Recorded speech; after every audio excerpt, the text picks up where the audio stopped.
Hello again, and thanks for checking out this episode of the Screen Facts with Jason Davis podcast. Each episode, we discuss a movie and share some fun trivia facts about the film during the conversation. Please like us on Facebook, facebook.com/screenfacts. You can post your comments or questions.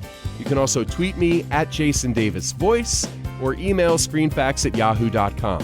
There's several different ways that you can listen to the podcast. You can get information about how to do that and how to access past episodes of the show by visiting jasondavisvoice.com/podcast. Please note that since it's Thanksgiving next week, we won't have a new episode next week, but we will be back the following week.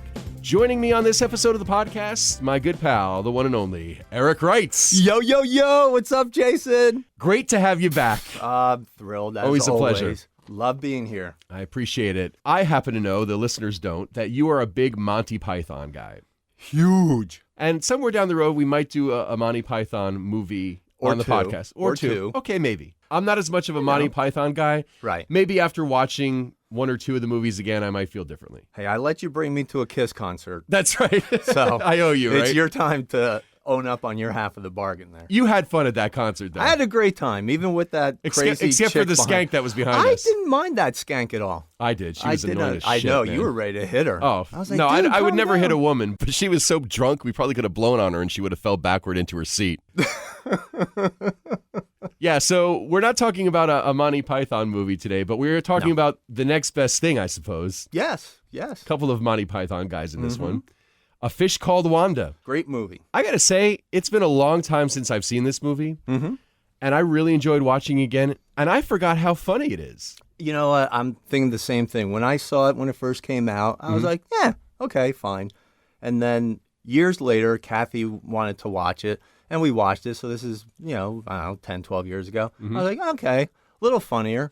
And then when we just watched it just recently, I was like, wow, this was actually pretty darn funny. Maybe, I don't know if it's just the humor appeals to older people, or maybe my expectation when I first saw it was, Cleese and Palin. Right. There's going to be all sorts of silliness and, face slapping with fishes and things like that. And when it didn't happen, maybe I was just, a little let down. Yeah. It didn't resonate. It wasn't that hilarious. Well, that's just it. It's kind of like Monty Python light.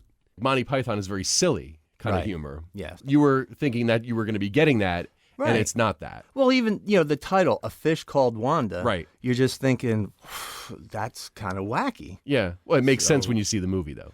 Right. There was more to it than just a silly title. Right. That was the silliest thing about the movie, in fact, was the title.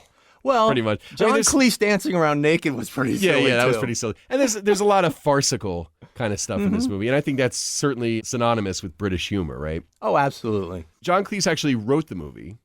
I have written and directed by Charles Crichton and John Cleese. Well, first of all, this was Charles Crichton's last movie. Okay. He died about 10, 11 years later. Okay. If you research him at all, he was a fascinating person. In the 40s, he did a lot of propaganda films. Oh, wow. For the war effort. And then in the late 60s, he worked on the Avengers. Oh, wow. Okay. Yeah. So he was a really cool guy. Not to be confused with the Marvel comic. No, not the Marvel, right. Yeah, yes, Patrick the McNee and what was the Diana Rigg, right? Diana Rigg, Yeah. yep. So, but Cleese, and I know you like this, you really appreciate it when people put their own skin in the movie, like, Rocky. Yeah. Okay, well, Sure. John Cleese, he started writing this, and he actually invested $160,000 of his own money. Wow. To get the script going. And he worked on it for a couple years. Okay. And then brought in Crichton. Okay. And they spent a couple years together working on it. And Cleese, being the upstanding gentleman that he is, basically gave Crichton all the writing credits. Okay. John Cleese is uncredited as a director in this movie. The reason that I brought his name into that part of the conversation was that the studio wasn't thrilled with Crichton being the director. Right. I read that he hadn't directed anything in quite a while. Like 23 years. Yeah. Yeah. And so they weren't sure if he was going to be capable of pulling this off. He was like 71 years old. Okay. So yeah, the studio was a little nervous about it. So, Cleese said, well, you know what? I'll be there too. I'll pick up the slack in case he becomes ill or anything. And Cleese did do some directing, mainly with just Palin, so that Crichton could start doing editing. Okay. Which actually is how Crichton got started. Okay. Was really editing films. Okay. Plus, I would think that Cleese directing Palin is going to be a little bit different than Crichton doing it, because Cleese and Palin, of course, have this connection Long with Monty history Python. together, Yeah, sure. Absolutely. very cool. I thought it was also funny that Universal Pictures passed on this. Wow. Yeah. But MGM picked it up, and they actually agreed, and they paid $7.3 million Wow. before they even saw the script. Just based on the fact that it was John Cleese. Yeah. Very cool. And Cleese at that time had already lined up, Palin, Jamie Lee Curtis, Okay. and Kevin Kline. Yeah. So I guess MGM's like, all right, that's a pretty safe risk. Yeah, we probably should talk about all that kind of stuff really quick before we get into the movie itself. Yeah. So originally released July 15th, 1988. And as we mentioned, John Cleese is the star, as well as Jamie Lee Curtis, Kevin Kline, and Michael Palin. Jamie Lee Curtis. We'll get to that. Hold on. Archie Leach's daughter, John Cleese's daughter in the movie, her name in the movie is Portia, is played by his real-life daughter, Cynthia Cleese, credited as Cynthia Kaler. Estimated budget of $7.5 million, domestic gross of $62.5 million. This is not one of those movies that you would have expected to be a huge box office success. Right. $62.5 million for a comedy that's essentially a British comedy in a lot of ways. Right. That's pretty good. And it took a long time. It did become a number one, but it took 10 weeks? Yeah, 10 weeks after its release, and it's a record still. Yeah. I looked at it. It's still a record, yeah. Wow. Well, I guess now when there's a movie coming out, they just bombard you with ads and stuff because it doesn't have a big opening weekend. A lot of times they're out of luck. It's amazing that the studio kept it in theaters long enough and gave it a chance to find an audience, because 10 weeks, if you do the math, that's 2.5 months, right? Sure. I mean, I guess maybe it was performing well enough that the studio didn't want to pull it from theaters too fast. Maybe it was, number 2 for most of that time. Right, yeah. It's just funny that it took 10 weeks to get that number one, because it took 10 weeks for them to shoot it. Oh, that's interesting. Which I thought that's pretty funny. Yeah, I didn't realize that. Yeah, they got together. They took about 2 weeks to rehearse. During that time, the way Cleese likes to do things is they actually kind of did a dry run of the movie, kind of like a play almost. Like a play, exactly. So that they can then just add whatever else they wanted to do. Okay. And then they started filming. I thought it was pretty cool that all these locations, they were in London, like the Inns of the Court where Archie was working as the barrister, the Old Bailey in London, which was actually where Monty Python first met to create the group. Okay. So, a little thing in there. And then the town hall at Oxford. And also some exteriors were shot around the Oxford's jail. Another funny thing I thought, Mrs. Cody's, she was the woman with old the woman dogs. with the dogs. Yeah. It's a great gag. Her address on Basil Street is where Monty Python had their first meeting. Oh, really? Yeah. I also thought it was really cool that, this movie, I was watching it and it was like Kevin Kline won Best Supporting Actor. Yeah, and let's not brush over that, because I wanted to talk about that. Comedies are not really known for their Oscar worthiness. Usually. Right, yeah. And I think we've talked about this on past episodes, but Kevin Kline won Best Supporting Actor for this. He is phenomenal in this movie, Kevin Kline. Yes, he is. And so much of what happens in the movie is because of him, right, or it's things that he said. It revolves around him. So in a way, he was kind of like a lead character. Oh, absolutely. But Archie obviously was the real lead character. Now, also, you ever hear of BAFTA, the British Academy of Film and Television Arts? Okay. They awarded John Cleese Best Actor. Okay. And Michael Palin Best Supporting Actor. Okay. And this was nominated for other big awards, too. It was nominated for Best Director and Best Screenplay at the Oscars. And it also received Golden Globe nominations for Best Comedy and Best Actress for Jamie Lee Curtis and Best Actor for John Cleese. So there you go. So, yeah, I mean, this got a lot of attention from the awards people, which, again, surprising for, kind of a silly comedy, right? Yeah, well, it makes me want to look back in 1988 and see what other films were up at that time. Was there anything good? Off the top of my head, I want to say 88 was the year that Big was out, Rain Man. Because I remember. Driver. Yeah. I remember when I did the going way back on. Sorry. Going way back on the Screen Facts podcast, I did a podcast with my cousin Warren for Big. Yeah. And we talked about Tom Hanks not winning the Best Actor Oscar for that because he was so good in that. Yeah. Embodying a 12-year-old. Yeah. And then it turned out that was the year Dustin Hoffman won for Rain Man. Okay. So you kind of go, it's a little more of a weighty kind of thing. Yeah, I could definitely see that. So I don't off the top of my head remember everything that was, going on during awards season in '88, but there were probably a lot of movies that were typical awards fare, let's say. Right.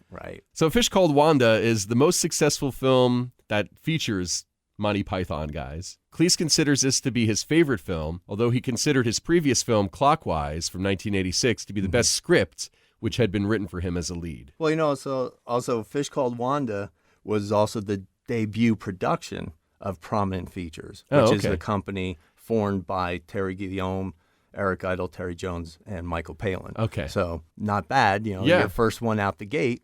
Yeah. Really you knock it out of the knock park. it out of the park. Unfortunately, then they followed up with Fierce Creatures, which bombed big time. Cleese said basically he just regrets that little portion of his life. Yeah.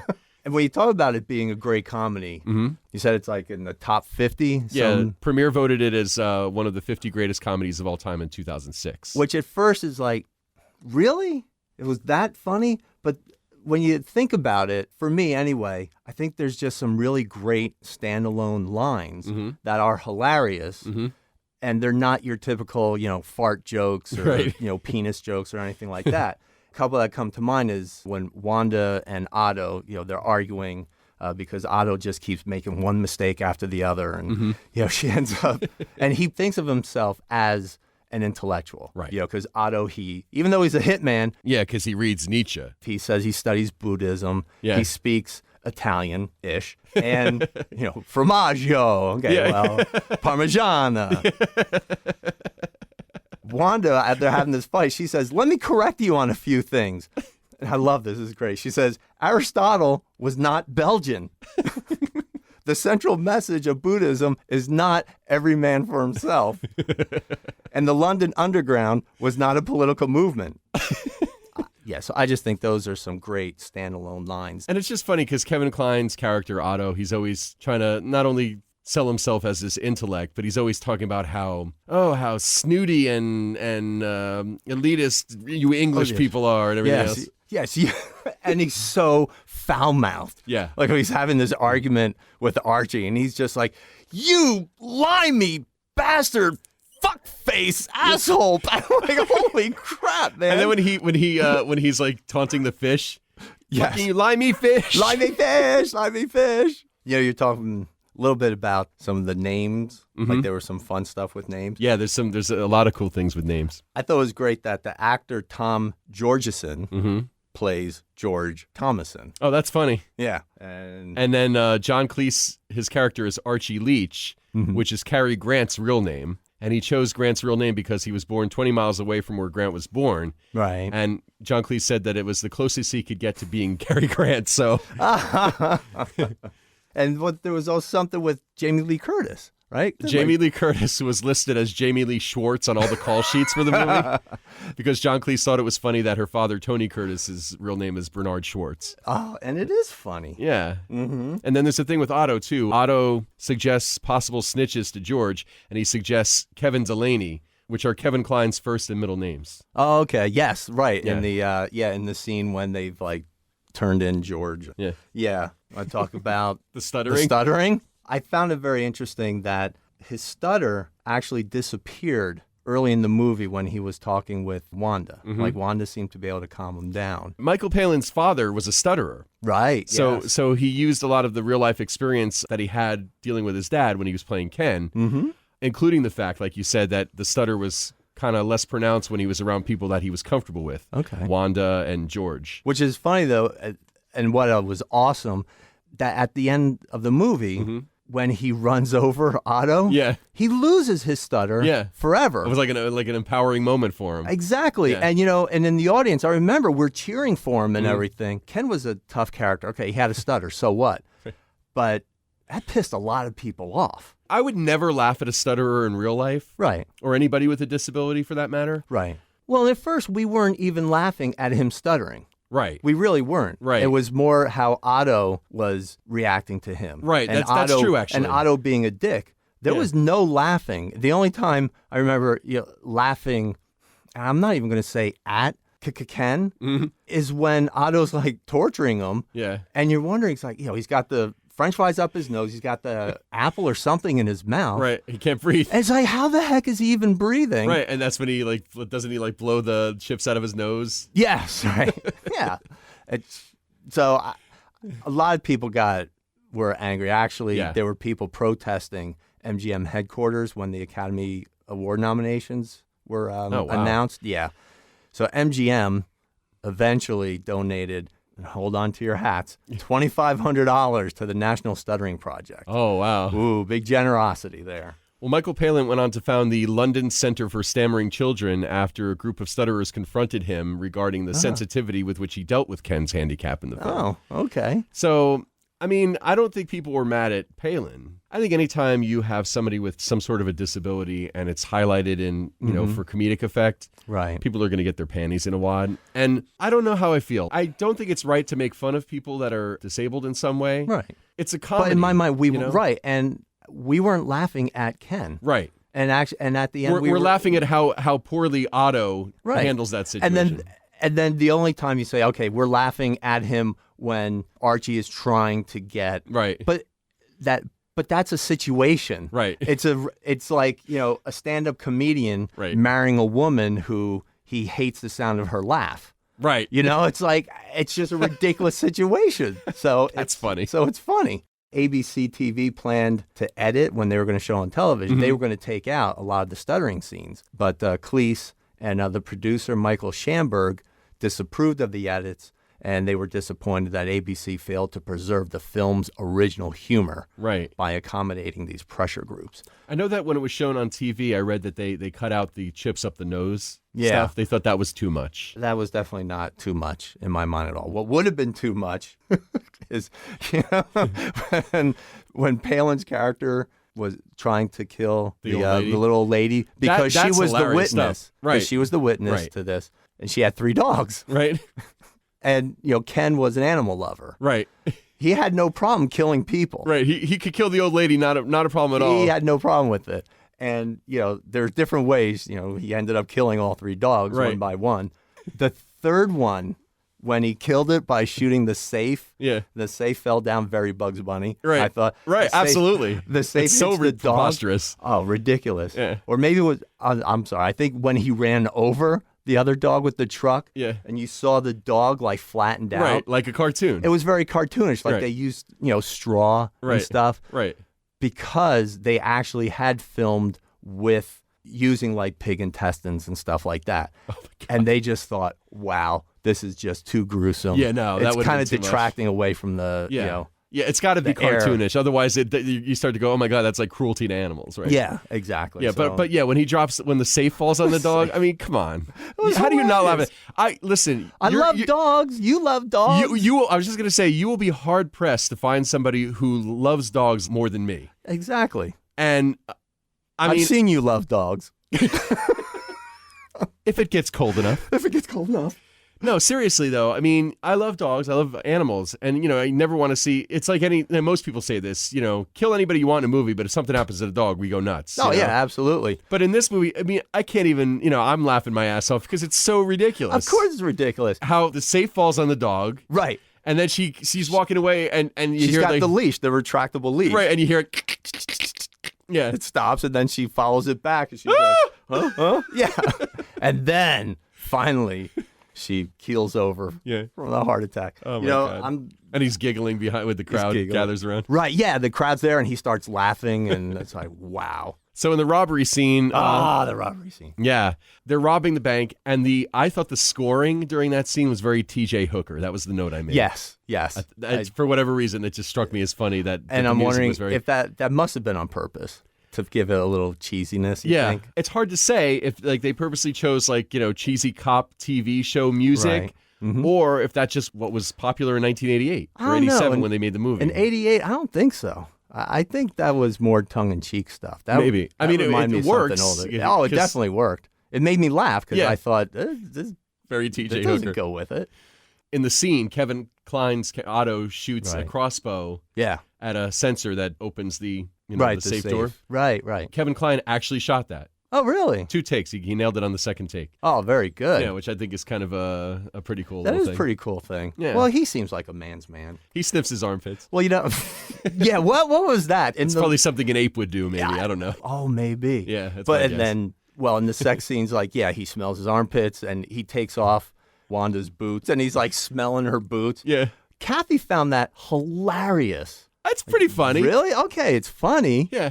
Because he's not just sniffing. He's taking big, That's deep breaths true. that are collapsing the That's boots. true. The boot, yeah, it's glad. Then he blows it back up. Right, Yeah, right. that So was that's- pretty funny. When you're talking about a robbery scene, Yeah. I really like the scene where Archie is robbing his own house. Yes. And he's rummaging through the house, and meanwhile, Otto has been convinced that he's maltreated Archie, who's really the only guy who can get them. Right. Jamie Lee Curtis is like, you're going to go apologize to him. Yep. We need him. He can make you rich. Right. And as he's driving, he's trying to, I'm sorry. He's practicing. Fucking sorry. Fuck you! And he just can't Right. apologize. He's like the Fonz. He can't, pretty vulgar fun. Yeah. And so when he gets to the house, Uh-huh. and it's cool, he's trying to meditate at first. Yeah. He's in the lotus position. Then Right. he hears Archie in the house crashing a window. Yeah. Otto doesn't know it's Archie. Right.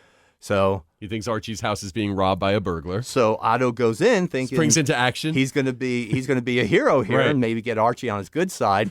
So Archie's roaming through the house, and I love the detail where he's breaking things here and there. Then he picks up this little tchotchke thing. Yeah, like a horse or something. Yeah, it's so ridiculous, and he just lets it drop, and it does a little fist pump. Yeah, like he's psyched that he's finally got rid of that fucking thing. And that's it. And I love because that little action, that split second, Yep. just speaks volumes of how just frustrated he's been with his Right. life. Yep. How he's married to this frigid bitch that just complains about nothing, and he can't do anything right for her. And you're just like, oh, all that relief. Yeah. But then here comes Otto. By the way, we should remind people, if they haven't seen this in a while, why he's robbing his own house. Oh, yes. It's all a ruse to make it look like his house was robbed just so he can get Jamie Lee Curtis's necklace back with That's the right. key to the safe. Right.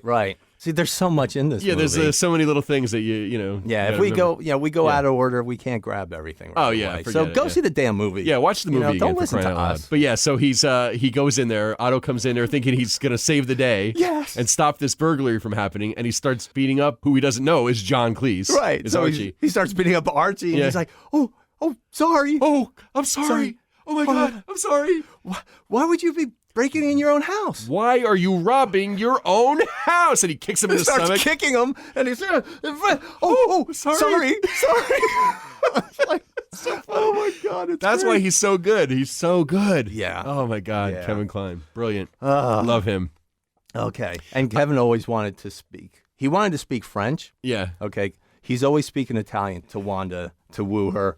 Klein apparently is fluent in French. Right. He speaks French. Right. Cleese said no. Cleese has a thing with Italian. Okay. I mean, you go through his Monty Python stuff. A lot of it, I think, just has to do with the Roman Catholic Church and, their issues with organized religion. So it's just Italian's just his thing he likes to, beat up on. I don't think he really presents the Italian in a bad way. I don't think he's making fun of Italians. For whatever reason, Jamie Lee Curtis gets really revved up by foreign languages in this movie. Oh, and it's great. so funny. Klein with the the Italian, I think, because I don't know. My thought is Otto wanting to be an intellectual, speaking another language. Right. When they're in bed and he's saying "Ecco le due cupole del Cattedrale di Milano." Yeah. And I wasn't she goes, even going to attempt to say that Oh, okay. in Italian because I put it into like Google Translate to see how you say it. Yeah. I'm going to fuck that Was up I really close? bad. Maybe. I don't Yeah, know. I just try to pronounce everything. You did it. You did it phonetically. Well, that's it. So what does it mean? There are 2 domes of the Milano Cathedral. Yeah. Well, we all know there are no domes. Right. So that's what makes it ridiculously Right. funny. But he says that when he sees her breasts. Yes. Yeah. Ah. Her boobage. Her boobage. Boobage! Well, but it was There all it is. covered and everything. Yeah. But it was still... Yeah, there was no nudity in this movie. No. But and- Jamie Lee Curtis, there's one scene where she's in bra and panties. Yeah. Nice. Yeah, I you put forget. that on freeze frame Freeze frame. for a little while. I mean, I used to. Generally, I don't like short hair, like that short hair I was- on women. But man, I was thinking about it. just Who else works pulls off for that her. look? Nobody. Right? She Demi just- Moore, like there was a time that Demi Moore had a short like Ghost, I think. Yeah. And she looked like a little boy in Ghost. Jamie Lee Curtis, I don't know, maybe it's just the way she carries herself or something. She's just all woman. It's so she's cool as curvy shit. and sensual. She's very cool. Yeah. I was And watching. she's married to Christopher Guest, so you got to love her. Oh yeah, absolutely. You know. She's definitely got a sense of humor there. Yeah. She's on that show Scream Queens on Fox, Oh yeah. and she's very good on that too. As we're talking about languages, Yes. and she gets all horned up on Italian. Well, then she says to Archie, because now she first is trying to just work Archie over, get Right. information from him because he's the lawyer. She's just trying to find out where the jewels are. Right. Yeah. Well, she ends up falling for him. Right. When they're together, she says, "Do you know Italian?" So he starts saying, "I am Italian. Bisti di Bodo," and he starts going off, and she's like in the other room. Right. She's losing it. Yeah. But then he says, "Oh, it's such a vulgar language. How about Russian?" And he starts reciting this poem called "The Prayer." Right. And it's a hilarious scene. Right. Where he's bouncing around that apartment In his and underwear. In his underwear, he's taking his clothes off. Right. And he's putting his socks on his face and all that. And then when he's finally completely naked, The family walks in. the family walks in, and he turns around and he quick grabs the girl's face in the picture. The wife's picture. The wife's picture, puts it right in front of his boys. Yeah. That was great. Yeah, and in the meantime, he's saying all this stuff in Russian, and Jamie Lee Curtis is on the floor just writhing in ecstasy. Oh my gosh. And Kathy, we're watching that, and she's laughing. And I'm like, should I start speaking Russian? I mean, I'll learn Russian. Yeah, whatever it takes, sweetie. Another hilarious thing, and it's a very Monty Python thing, where they take a language and they do something with it. So at the dogs' funerals, the little choir boys are singing "Miseriae Dominus, Miseriae Dominus, canis mortus est." You know what that translates to? Have mercy, Lord. Have mercy, Lord. The dog is dead. Like, there you go. Just the idea that they would have like the funeral service for the dogs is really funny. Yeah, and then having a choir. Well, Yeah. I mean, two boys, but still. But yeah, It's It's very funny. Love that. Another one of my favorite Otto lines. He says that he's going to meditate. The monks use this meditation technique before going into battle. Really? Did monks go into battle? I don't think so. Well, if they were Buddhist monks and the essential thing of Buddhism is every man for himself, then maybe. I guess they did, yeah. Yeah, I mean, he's obviously picked up bits and pieces of every quote-unquote intellectual thing that he could get his Right. hands on, but he's got it all mixed up in his Gets brain. it backwards. Because Yeah. he's not very bright. Right. He thought the Gettysburg Address was where Lincoln lived. That's right. Another great line. Yeah. So we got to talk about the scene where Kevin Kline is eating all of the fish. Oh, He's got Ken tied up. He's trying to find out where the jewels are. Right. He's trying to get Ken to talk. So he has him tied up, and he's going to torture him. yeah. And he's sitting there eating a plate of French fries, or as they are referred to in merry old England, chips. Chips. Yes. And what goes well with chips, these boring chips? Fish. And so he starts eating the live fish out of Ken's fish tank, his beloved pet fish. Oh, and Ken is just beside himself. Right, and that Otto keeps referring to as insects. Insects. Even dogs, too, he calls insects. Right, yeah. Any pets, right? Mm-hmm. Lest anyone be concerned that Kevin Kline was eating real fish. Which he said he would do. Right, he would do it. He would actually eat some real fish. The filmmakers would not let him do that because first of all, probably not just the filmmakers. There are laws against stuff like that on movie sets. Probably, yeah. Yeah, so they made the fish out of Jell-O for him to eat. They But look really good. They look real. I They mean, look it's very real. convincing. And tasty. Especially when he finally puts Wanda in his mouth.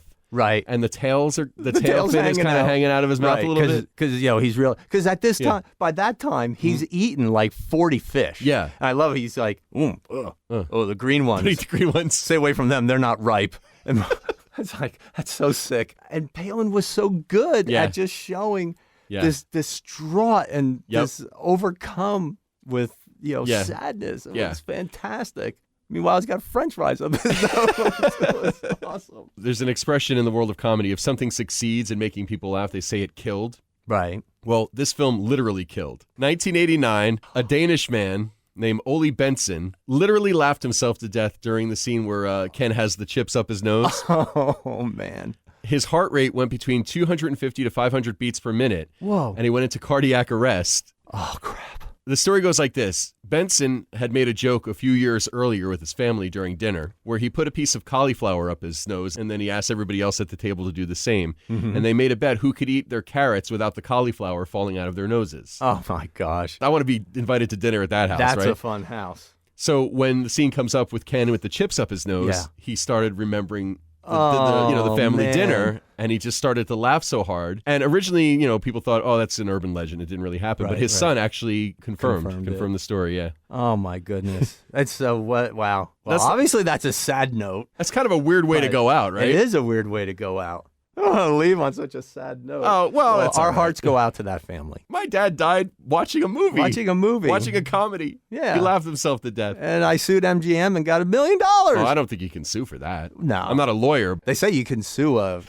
ham sandwich if you want. I don't know what you're going to get from a ham sandwich. Probably no money in it. No, but there's bread. Well, Erik, I think that's a perfect way to end this podcast. Crap. Yay. I'm done. Me too. Thank you. I had a great time. Thank you for coming in. Always a pleasure. Appreciate it. Yes. And thanks to you for listening. Don't forget again, next week, for Thanksgiving week, we will not have a new episode. We will be back the following week. Have a happy Thanksgiving with your family and friends. And please remember to like us on Facebook. The page, facebook.com/screenfacts. If you have any comments, questions, any scenes we didn't talk about you want to mention, that's where you can do it. You can also tweet me at Jason Davis Voice. You can email screenfacts@yahoo.com. Show theme music by audionautics.com. Special thanks to our announcer, Kim McKay from kimsvoice.com. Don't call me stupid. Screen Facts with Jason Davis is a production of Jason Davis VoiceOver. Visit jasondavisvoice.com if you need a voice for a commercial, narration, promo, internet video, e-learning or training program, and more. Click on the podcast page to get information about where you can download and listen to past episodes. Listen again next Wednesday for a new episode of Screen Facts with Jason Davis.